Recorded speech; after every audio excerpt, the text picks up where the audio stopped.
Good afternoon, everyone, and welcome to today's webinar, Getting to Yes with the Coroner or Medical Examiner. We're glad that all of you could join us, and we have a very insightful presentation planned for you today. My name is Corey Bryant, and I'm the Communications Manager for the Alliance. We have just a few logistical items to go over before we begin today's program. So for those of you who have never joined us on this webinar platform, the chat feature is located in the bottom left-hand corner. If you have any questions that come up during the webinar, feel free to submit them at any time. And once the presentation is complete, we'll have some time for our presenters to address as many of your questions as time allows. Now, we are recording this webinar, so we will not be opening the phone lines. That means that all questions must be submitted electronically using the chat feature. Registration is currently open for our upcoming webinar, Dude, Where's My Liver? Is Cannabis a Barrier to Liver Transplantation? So be sure to join us for that on June 28th at 3 p.m. Eastern. Now, registration is also open for our upcoming innovation webinar, From Conception to Birth, the Evolution of Uterine Transplantation. Dr. Giuliano Testa, our presenter, was most recently featured as one of Time's most influential people of 2018, so we know it's a presentation you'll not want to miss, and that's coming your way on July 19th at 2 p.m. Eastern. You can register for all of these webinars and more by going to our website at organdonationalliance.org. For today's webinar, we're offering 1 CEPC credit and 1 nursing contact hour, courtesy of Iowa Donor Network. Everyone listening to today's webinar is entitled to claim continuing education credits. Now, if you're listening in a group, and we know that many of you are, please make sure to get the evaluation email from your group lead. That's a very brief online evaluation which will allow you to receive your credit. Now, as a reminder, for nursing, you have 14 days to claim your CEs, and for CEPCs, you will have 30 calendar days.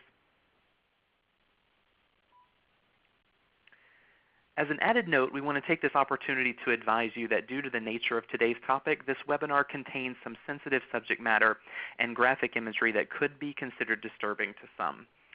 While we understand the majority of our viewers are seasoned healthcare professionals, we still want to strongly advise viewer discretion for today's topic. Now, at this point, I'd like to introduce our moderator, Jacqueline Manzanito. Jacqueline is the Manager of Donation Partnership Development for Donor Network West, and is currently serving as a member of the 2018 Alliance Webinar faculty. So Jacqueline, we're glad to have you with us, and at this point I'll turn it over to you to introduce our speakers. Thank you, Corey. I'm so excited to be on the line with everyone. And as he mentioned, I am the Manager of Donation Partner Development. I work with Donor Network West. We're one of 4 OTPOs in California and Northern Nevada. We cover a 40-county DSA comprised of primarily sheriff, coroner's offices, medical examiners, and in those 41 elected coroners. So in my 16 years in donation, nothing has inspired more anxiety among my colleagues as the tenuous nature of our coroner and medical examiner relationships. And I feel as much time and care as we put into our donor family care and conversations, so often there's this undercurrent of real anxiety about that coroner conversation and relationship. So there's a real complexity to it, and I hope today will provide you all some new gems of wisdom in navigating these critical relationships and the cases that invariably come up, usually on 4 p.m. on a Friday. So without further ado, I'm going to introduce my 3 amazing speakers, so I really appreciate them participating. The first up is Dr. Jonathan Eisenstat. He's the Chief Medical Examiner for the Georgia Bureau of Investigations. He completed his undergraduate studies at UC Davis in 1993, Yale, California, and earned his medical doctorate from Sackler School of Medicine in Tel Aviv, Israel in 1998. And after a year and a half of surgical residency, he completed an anatomic pathology residency at the State University of New York at Stony Brook in 2003. He then completed a 1-year fellowship in pediatric pathology at New York University before entering into the forensic pathology and forensic neurocardio Cardiac Pathology Fellowship at the Office of the Chief ME in New York City. He joined the Georgia Bureau of Investigations in 2006 as Associate Medical Examiner and became Deputy Chief Medical Examiner in 2014. He was appointed Chief Medical Examiner in 2015. So he's assisted in a number of Metro Atlanta medical examiner offices and is an autopsy consultant with Children's Healthcare of Atlanta, and he sits on a number of national, state, and local committees. So thank you for being here. My second speaker is Sergeant Knight, Alan Knight. He's been a sergeant with Tulare County Sheriff's Office for almost 30 years and currently serving in capacity as Chief Coroner. He's obtained his MBA and is currently pursuing his Doctorate of Business Administration. He teaches criminal justice at College of the Sequoias as well as being a police academy instructor, and he's a member of the Suicide Prevention Task Force as well as the Homeless Task Forces for Tulare County in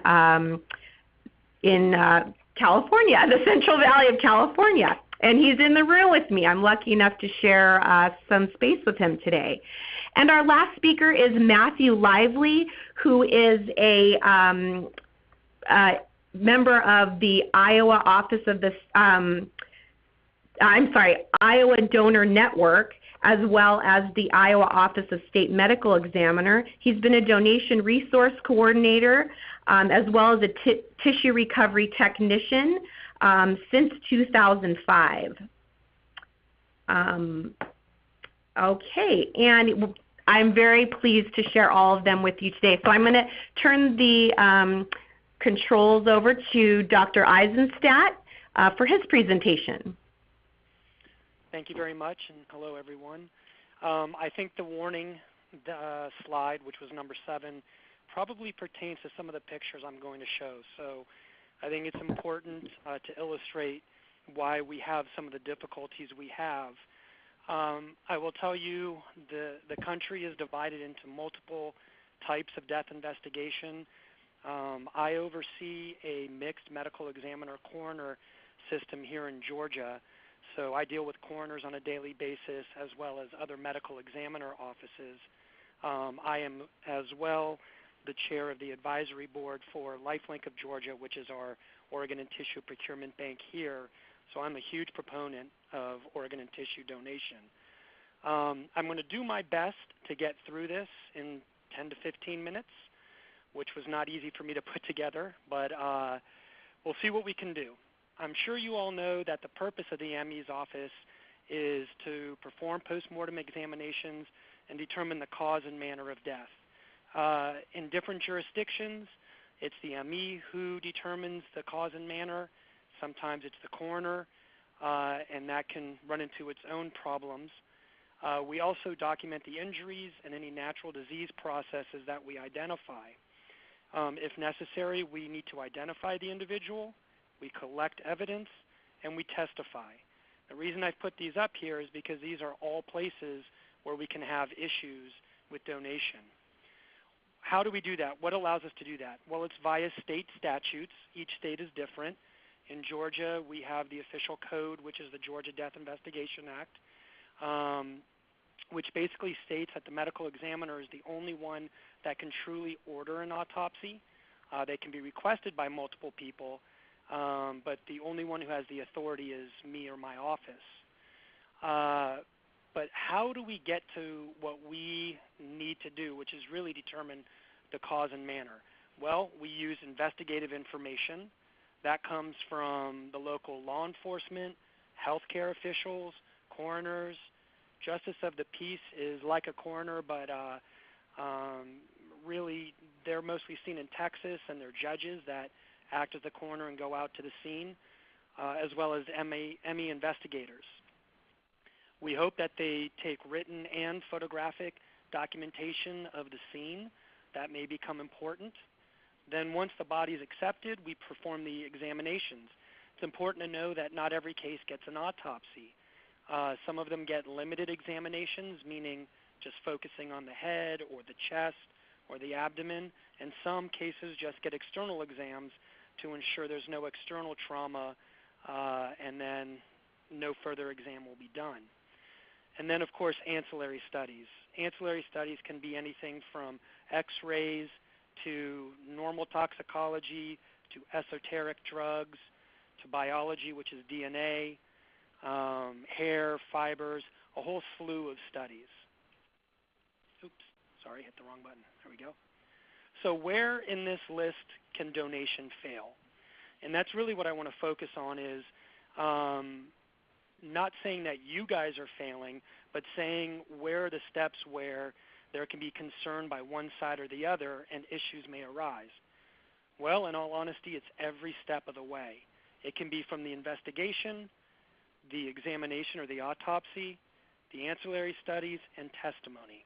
And now I'll go individually into each one of those and why we have some problems in those. So as I mentioned, the investigation, that comes from the local PD, the sheriff, medical facilities. Once they have identified there's a death, they'll notify the coroner, the justice of the peace, or the medical examiner's office.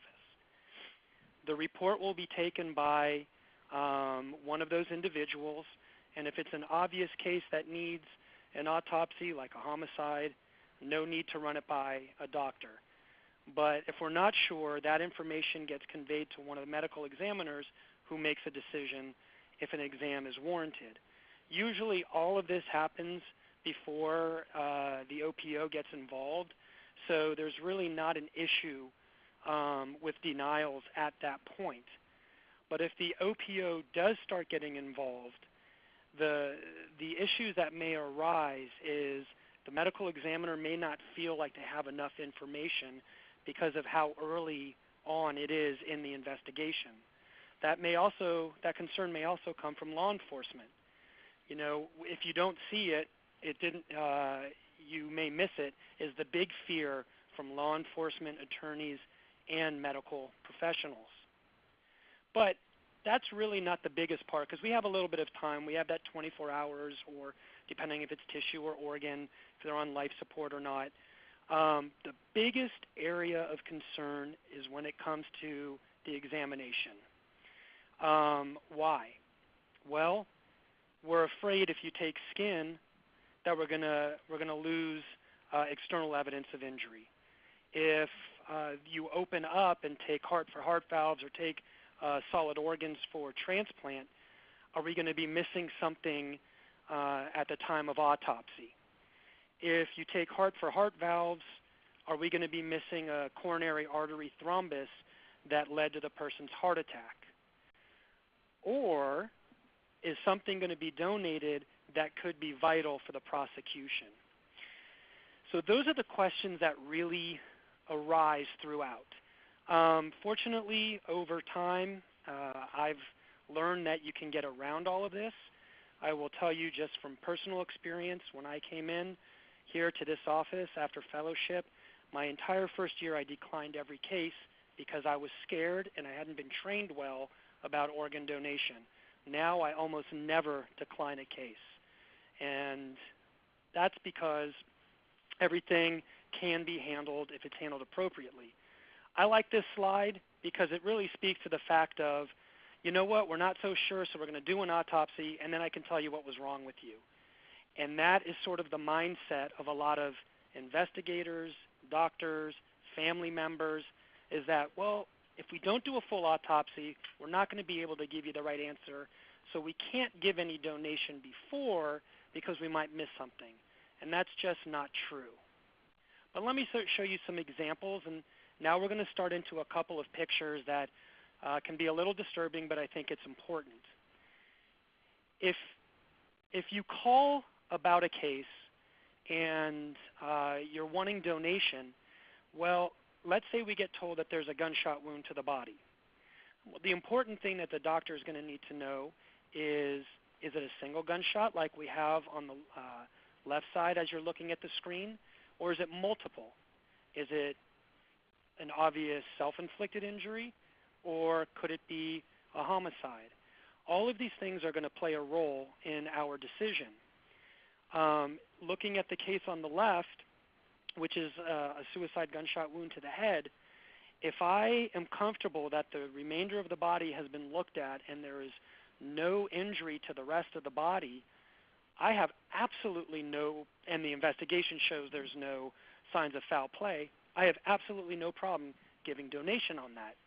Now, if you look at the one on the right side, I mean, it's pretty obvious that most internal organs are going to be injured, so you're not going to do solid organ harvesting, but maybe the eye bank wants corneas. So we have to know if there's trauma to the head. We have to know the circumstances before we make a decision. This is a case, and the pediatric cases are the most emotional and difficult to decide on, obviously because it's a child, but also prosecution gets very upset when donation is given. This is a child abuse case where I absolutely would not give donation. And I don't think, I've had a little pushback, but I have a very good relationship with our OPO here, but they seem to understand now this is a case that's more likely than not going to have internal trauma, and they're just going to have to accept the fact that I say no. But if it's an isolated head trauma, why not give the organs? Donation is not going to, they're not going to donate the organ if it looks damaged. So I see no problem if it's an isolated head trauma in a child abuse case to allow donation. But if it is diffuse trauma, we just can't. And this is just a closer up, and there's the evidence that we don't want to destroy by making an incision and going in, because we need to use an L-shaped ruler, and this turned out to be a very important piece of information. It's obviously the tread of the sole of a shoe. It was measured and it was matched to the suspect's shoe, and he was arrested on this evidence with investigative evidence as well. So that is the trauma side where everyone gets nervous. Diffuse trauma, we're probably going to decline. But why not allow donation if you have isolated trauma to an area where donation can be given from another area? And that's a problem you'll see you run into with a lot of ME offices. But now moving to natural disease, this is the biggest natural disease that we hear about with donation, and that's a pulmonary embolus. You're looking at the lung, and you're looking at a big blood clot in the center there. Oh, I forgot that I have a pointer I can use for everyone. See if this works. So this is the pulmonary embolus, the blood clot that's occluding the entire pulmonary artery. That is going to be the cause of death, and it's depending on what caused the blood clot to occur. This could be a natural, an accident, a homicide. There's a number of reasons that you can have the blood clot. After many years of work with our organ donation, and this really comes down to harvesting of the heart and the lower extremity veins, and then skin full thickness grafting from the lower extremities. We've worked on a procedure that I will allow cases to be performed if they follow the procedure that we have set forth with them to preserve the lower extremity veins, and if they see a clot fall out, they need to preserve that clot for us. So that's another place where you're going to run into things. What may I ask you to do? So if you look at these two children, they both look very similar. Don't worry about what you see right here. That's all resuscitative. There's no external trauma to these children, right? So would I agree to heart valves? I probably would. But when you go and you look at the internal examination, the first child died of abusive head trauma. Second child had a normal brain. So this is why that statement of if you don't see it, it never happened, the fear by doctors and investigators, this is what everyone focuses on. Obviously this is the brain, but we have to worry about the rest of the body. If you talk with your medical examiners and you set a protocol and you have an open line of communication, you should be able to get donation on all of these cases and not affect prosecution.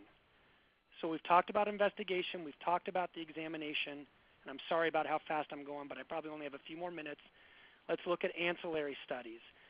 So we really rely on getting peripheral blood if possible. We need urine, which is clear. We need vitreous, which is the eye fluid, which is clear. If we don't get those specimens in the right tubes, as clear, I keep forgetting to use the pointer, the clear vitreous fluid with no black pieces of retina in there, get peripheral blood in a gray top tube, urine in a red top tube. Those are all things we need. We were having problems for years that specimens were being just taken blindly or taken from the subclavian, and that caused problems for us in the interpretation of the drugs post-mortem. Again, work with your ME office, make sure the right specimens are taken, and that should avoid issues in the future. Testimony. Well, that's the biggest thing, and I'll give a quick example. We had a police officer who was shot, taken to the hospital, placed on life support, and the suspect was still alive, so there was going to be prosecution, and he was a young, healthy male. I agreed to donate the organs with LifeLink, and then the DA called and said, I will not allow anything to be donated. So in the middle of the night, I called the DA and I asked why he wouldn't allow it, and he said because it will affect the testimony. And I said, well, there's literature to the fact that it really does not affect testimony. This is an isolated gunshot to the head, and I think you're doing the family a disservice. Unfortunately, he waxed and waned for too long, and he timed out. He got diffuse alveolar damage and other complications, and so he ended up not being an organ donor. But now at least that DA knows, don't just say no because you don't know what the future could hold. Why do you get denials? Well, lack of training and education. We're not taught about it in medical school. We're taught the procedures of doing a transplant, but we're not taught about the decision making. In forensic pathology fellowships, they're just now starting to discuss how to make the decisions about organ donation. So get with your ME's office, talk to them, see if you can get involved, do a lunch and learn, and explain how donation is done. I already mentioned the second one, and then obviously poor communication can be a problem. Keep an open line of communication. If you're not sure, if you have a question, call your ME office, speak with them, meet with your MEs, do a lunch and learn. Be willing to learn from the MEs yourself. Every single day we have rounds here. And this gentleman right here is the representative from LifeLink. He comes to our rounds every day. If we have questions, we discuss it. He gives us follow-up, and it has turned out to be a wonderful thing that we do here. So in summary, donation should not have an effect on the outcome of the case.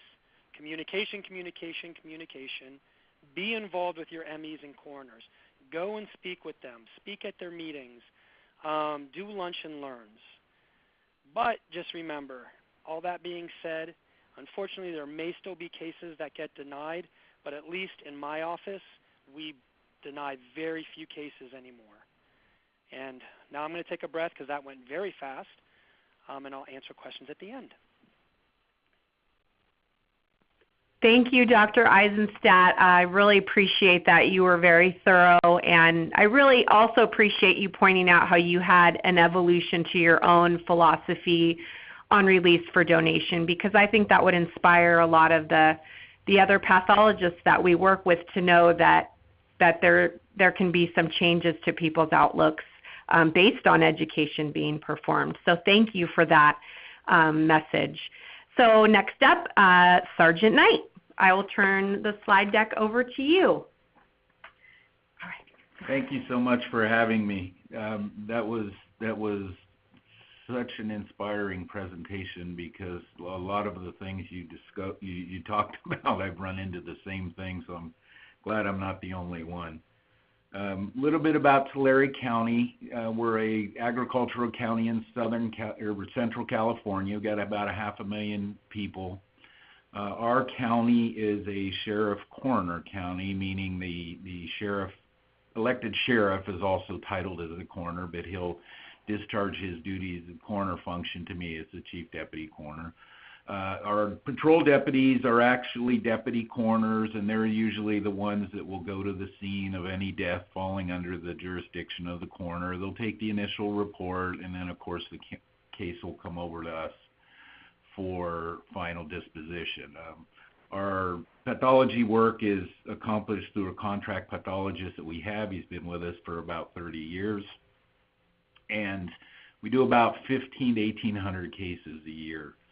As the slide shows, organ donation is huge. We do a lot of tissue donation, a lot of organ donation, and we talk daily, basically, with the donor network on cases that would be potential donors.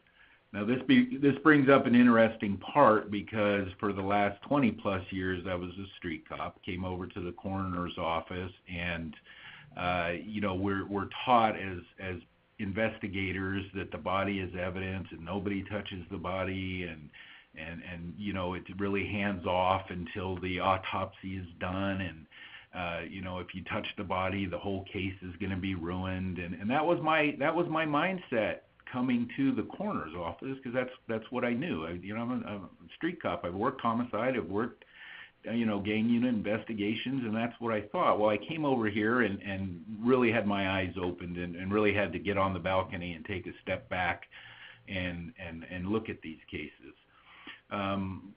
Started talking with the donor network, kind of finding out what they did, and the comment that was made earlier about education is so huge, because there are a lot of misnomers in the medical examiner or coroner function, and even in the investigator and prosecution mindset, that really, once we get past all that, it's not as bad as it seems or people think.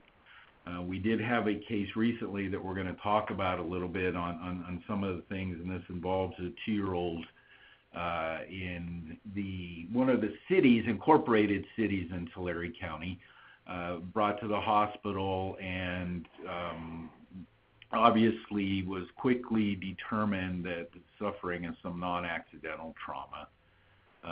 The local police department had the jurisdiction of the investigation. The child's injuries were so severe that the child was stabilized and sent to a children's hospital north of us, which was actually in a different county than ours. So now we've got a local PD. Now our agency, as the coroner's office, at this point wasn't involved because the child was still alive, or at least wasn't declared brain dead at the time.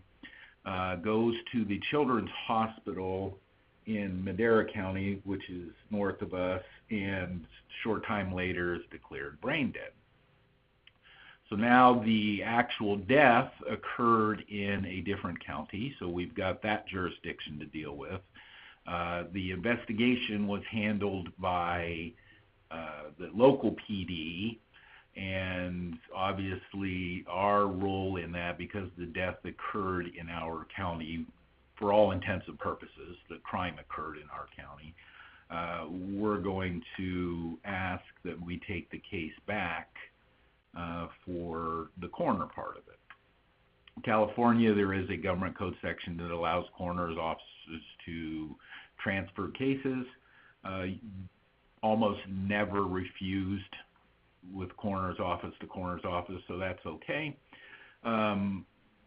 So we have a child that's brain dead, and obviously the next issue is the donation possibility, which as the coroner here, I'm a huge supporter of.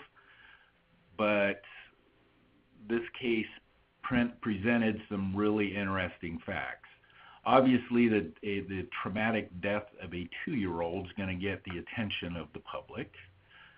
The parents, although not married, did have some pretty extensive Child Protective Service history.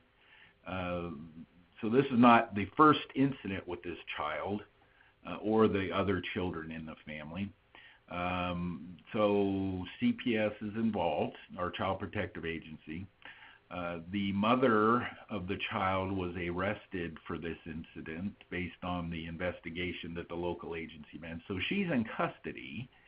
The father of the child, the biological father, is also in custody, not for this, but for other, he had some warrants and stuff like that. He was not listed as a suspect in this case. So we've got some issues here. In our county or our state, the coroner is responsible for identification notification. So now the child is in the hospital. Second brain death declaration was made. Now notification becomes an issue. In addition to donation, more troublesome on this case was the obvious external evidence of trauma, bruising. We did have some marks in the head. There was obviously some head injuries. A lot of bruising on pretty much all of the torso and the buttocks and the legs. So now the issue comes up, as talked about earlier, can donation be an option in this particular case? So some conversations started. Now this conversation with the donor network began pretty much the time that the infant had reached the children's hospital, because it was a case that they were watching.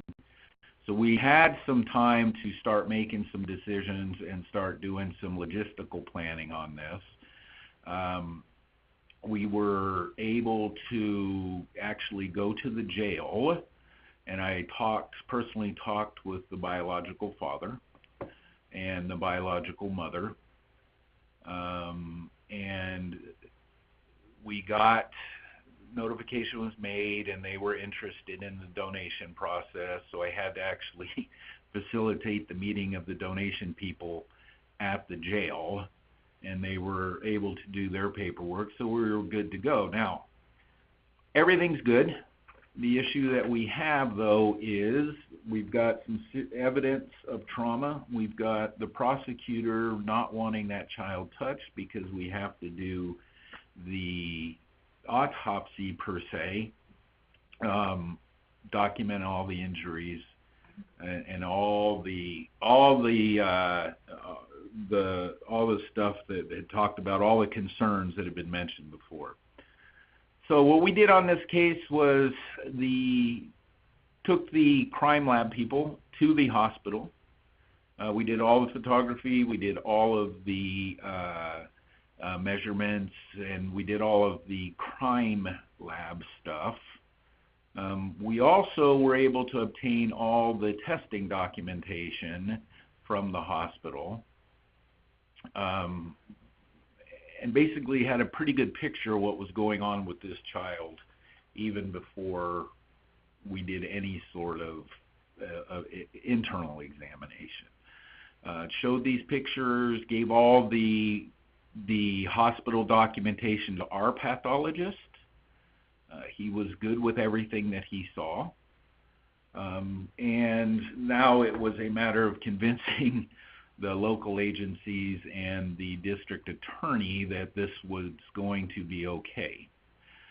We did not, in California, and I'm sure it's the same in most states, we can accept or deny or allow or not allow, and obviously because the head was predominant area of some serious trauma, we didn't allow anything above the shoulders, but could we do the internal organs? The decision was made that we had sufficient documentation, we had sufficient medical testing paperwork, we had CAT scans, we had MRIs, we had labs, we had everything that we needed that we could proceed. Pathologist was good with that, and we were actually able to go and do the donation process. Now, I was in the operating room during this time. We were taking pictures the whole time. The transplant team was very good at documenting what they saw as far as trauma on the way in. We got excellent pathology report on all the organs, So we had absolute everything we needed to document any injuries to organs, problems with organs, whatever we needed. We had that documentation. The donor network offered to bring in a forensic photographer to assist us, but since I was there, I was able to do all this, and the donation went fine. The child was brought back to the coroner's office. We completed the exam as far as above the shoulders, and was able to open the head and document all that, but there was nothing found in the head that we didn't have already documented through the paperwork and the documentation from the hospital. So this case went very well.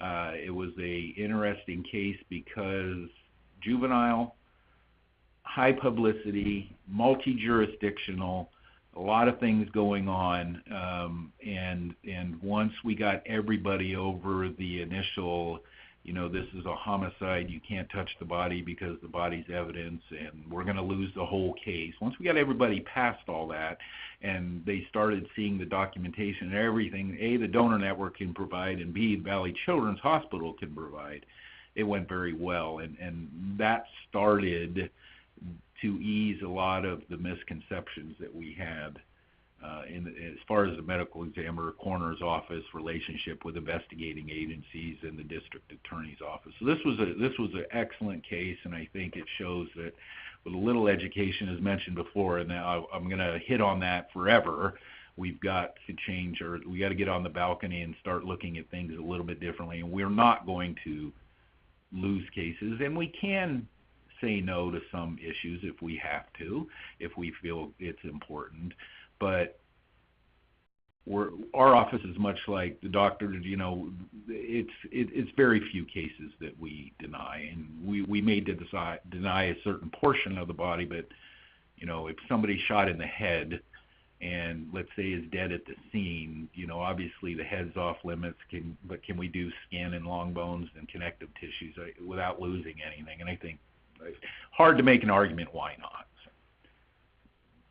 So and hopefully you can see the slides, but this particular case we were talking to, those were the organs that were donated and the recipients.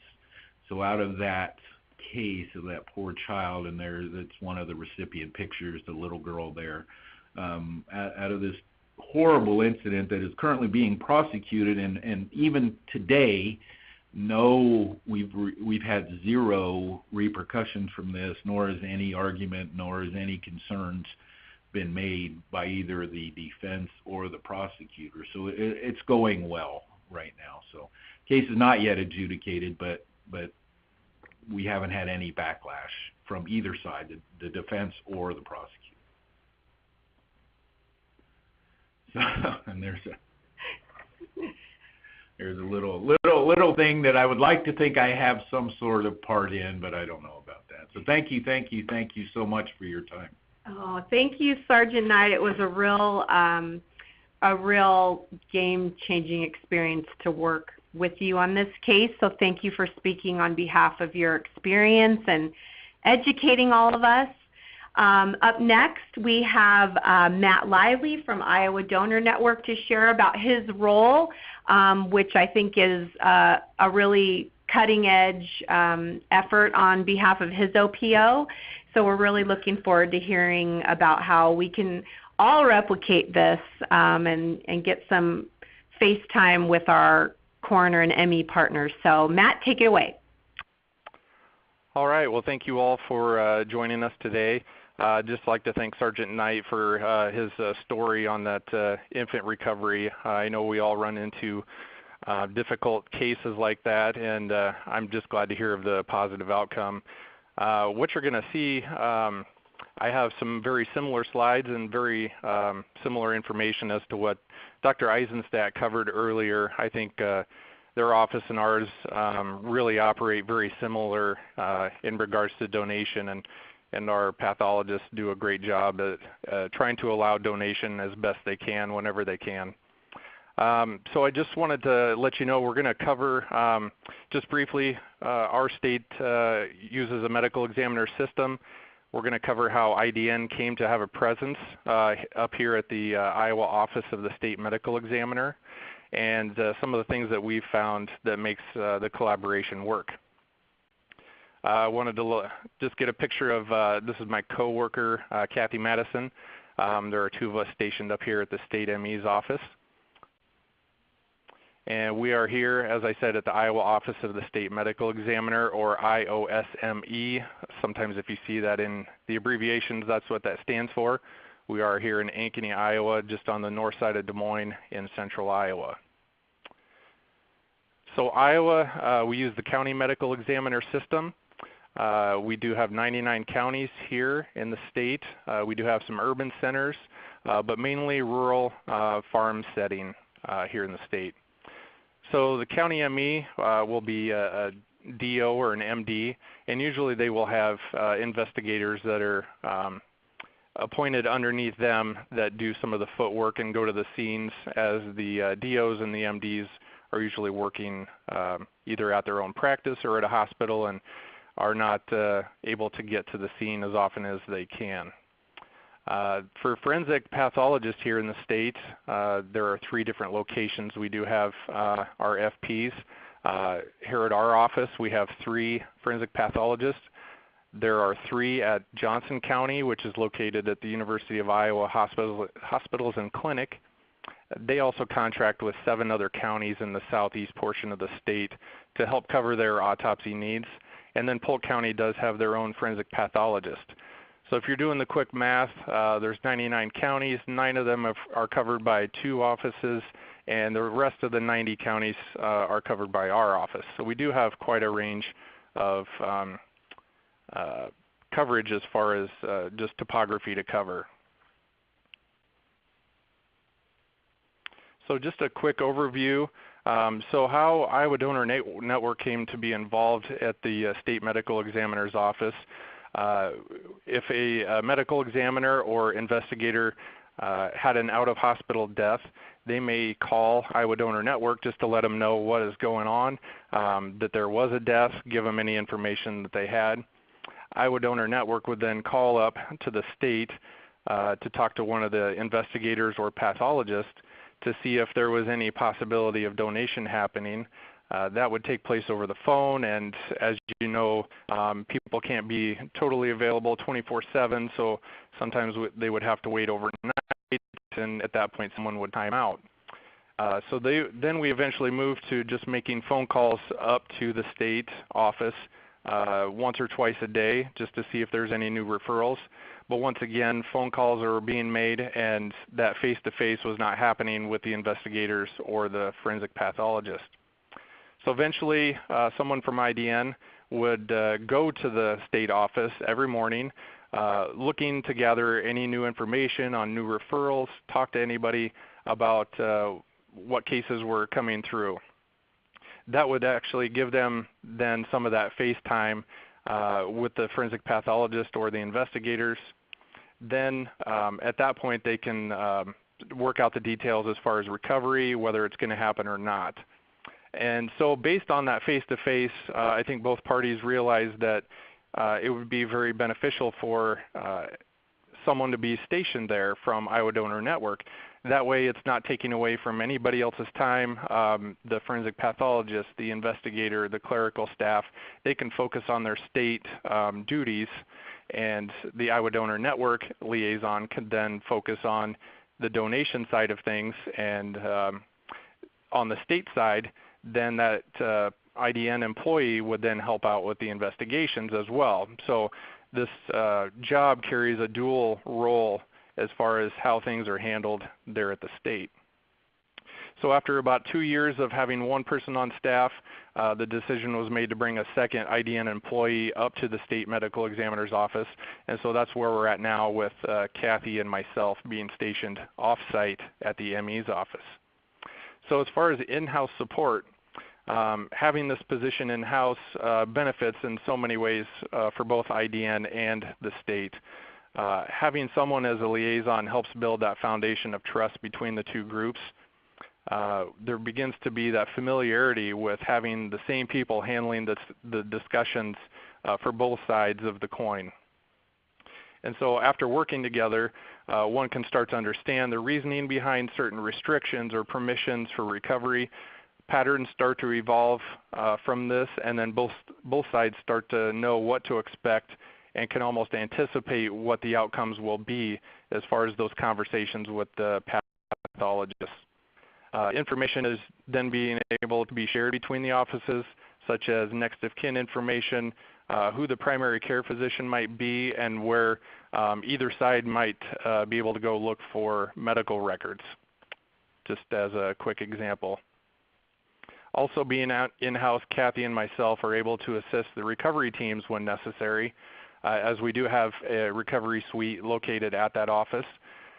There are times when there might be a time constraint case for tissue recovery, and we're there to be able to help set up the recovery room with the needed medical examiner supplies, such as the blood tubes, the photography equipment.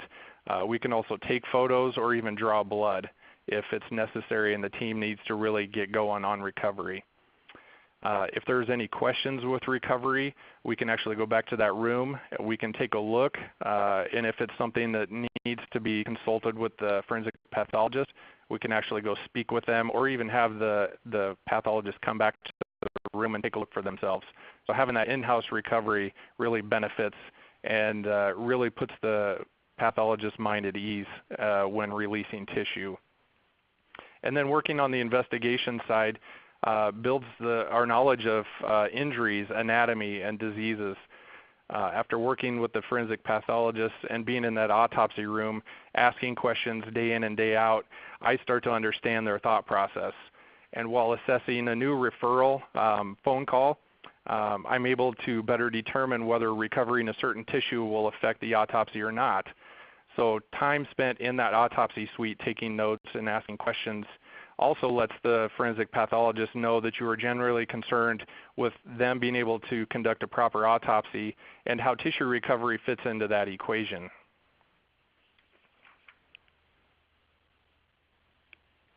So the timelines that we run, this is from the first call getting to that yes.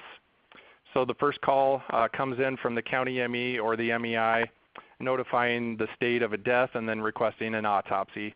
At that time, general demographic information is taken along with a brief narrative of the circumstances of death. So then at that point, Kathy and myself can do an initial screening based on our knowledge of processor guidelines and recovery techniques. And then it allows us time to follow up any missing information as far as last known alive time or whether the family's been notified. Discussion can then take place between Kathy and myself and the communication center regarding that information, and just kind of bounce it back and forth. Are we missing anything? Is there anything else that you need or we need before approaching the pathologist? We can also ask the communication center at that time if we have enough time or enough staff to make donation happen. We would then approach the forensic pathologist, offer all that information to them, including the circumstances of death, then the potential tissues for recovery, and then the time frame for recovery, whether it's pre or a post-autopsy recovery. The pathologist can then ask questions and maybe have any follow-up. Like Dr. Eisenstat said, is there any foul play? Is there any history of depression or suicidal ideations involved with this possible suicide? So there may be more follow-up work to be done, or they can give the yes, and then we give the communication center a call, and we can move forward from there. So the communication back and forth, this is just a quick slide. We developed this as just a very simple, rough template that we use to keep track of where things are at and as far as donation happen, if it's going to happen or not. So this is not like a saved document. It's nothing that we put in the chart. It's just an email back and forth. So as you can see, it just gives the basic information. And then on the right-hand side, it's whoever worked on it last at what time. So as things are updated, that time and date may be changed so we can see where we're at. So as far as this one goes, we've got the basic information, this is what we would like to recover. And then down at the bottom, the questions and comments. Well, right now we're waiting because family notification was pending. We don't know if that family has been notified. So right now we're pending law enforcement making contact with next of kin. So this is just an easy way for us to pass that information, as we know that it'll go through many hands and possibly 2 or 3 shift change. And so that way everybody stays up to date. So as far as concerns go, obviously, Sergeant Knight and Dr. Eisenstat both covered, some of the concerns: homicides, suspected infectious process. Is there going to be enough blood for the ME and Iowa Donor Network to do any testing? Are there X-rays are going to be done? It's going to depend on the time of day at our office. We don't always have someone who's a radiology tech on staff, so maybe X-rays are our limiting factor right now. So there are concerns that come up with the forensic pathologist there. And so just to roundabout with all the district attorneys and the MEs and everyone involved, I mean, these are the people that are, certifying the death or doing the investigation.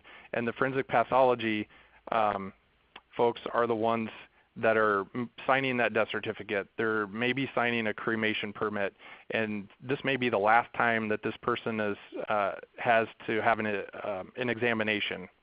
So we need to make sure that we're working along with them, and that when they say yes, they're giving us their full confidence that we as the OPO will not adversely alter the examination they need to complete for an accurate cause and manner of death. So I know my time is running short here as well, so I'm going to just touch on a couple of these briefly. So how do we make it work? So I think Kathy and myself, coming from our backgrounds in tissue donation and communication center, definitely helped us as stepping stones into our roles. The ME checklist, which Dr. Eisenstat kind of mentioned, they have a formal list of things that need to happen. We have an internal document that's filled out. And so as a tissue recovery team shows up to do that recovery, there's a step-by-step. This is what you need for photographs. This is what you need for blood. You need to document this injury. If there is a blood clot, you need to collect that and put it in formalin and save it. And everything's marked out step-by-step. So things aren't missed. And then also everything is done the same way every time, just like we do our autopsies. We want it done sequentially so that we do a thorough job. So the being in-house for Kathy and I, it gives that instant feedback. So we're able to let the forensic pathologist know this is what the team ran into when they were doing a recovery. There were 3 broken ribs on the right side. The sternum was intact and the pericardium was intact. So there may have been rib fractures, but we were not concerned with injury to the heart. Just things like that can be instant feedback. And then this last yes means yes for all. That, I think, is our most solidifying point out of our office anyways. What that means is that the forensic pathologists in our office spent some time conferring and deciding amongst themselves what is acceptable for recovery and what are their bare minimums for a donation to happen. They set their rules with the understanding that if only one pathologist is available to consult with, and the autopsy may not fall on their autopsy day in the suite, but when they say yes, it means yes for all of the forensic pathologists. So that really saves some time, and it definitely reduces the apprehension when it comes to approaching a forensic pathologist for autopsy permission. We just know if one says yes, it's yes for all of them, and if they have some issues or things they need to work out, we can be in the fold with them, but it's something that they work out with themselves. And so lastly, Kathy and I and the Iowa Donor Network, we've all kind of been folded into this IOSME team. We're all working together towards a common goal of providing the best postmortem examination possible while saving and transforming lives through tissue and organ donation. And it just comes down to the 2 T's. It's time and trust.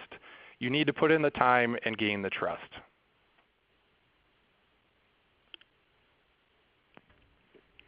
All right. Thank you very much, gentlemen, for such an insightful presentation.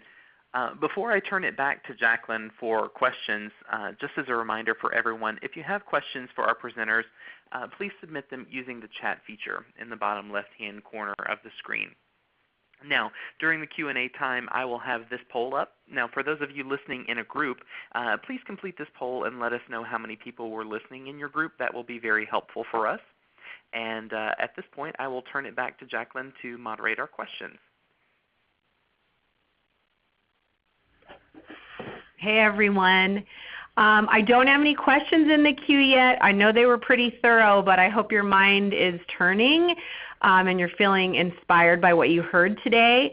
I know that my personal goal is a 0 organ restriction rate in our DSA, and so I'm, knock on wood, I'm halfway through the year, and I'm hoping that we achieve that goal in 2018. That would be a really monumental development for us. So, okay, first question up. Any recommendation on doing outreach? Oh, this is a great question. I'm not sure who it's directed towards, but I'll open it up. Any recommendation on doing outreach or education to the DA?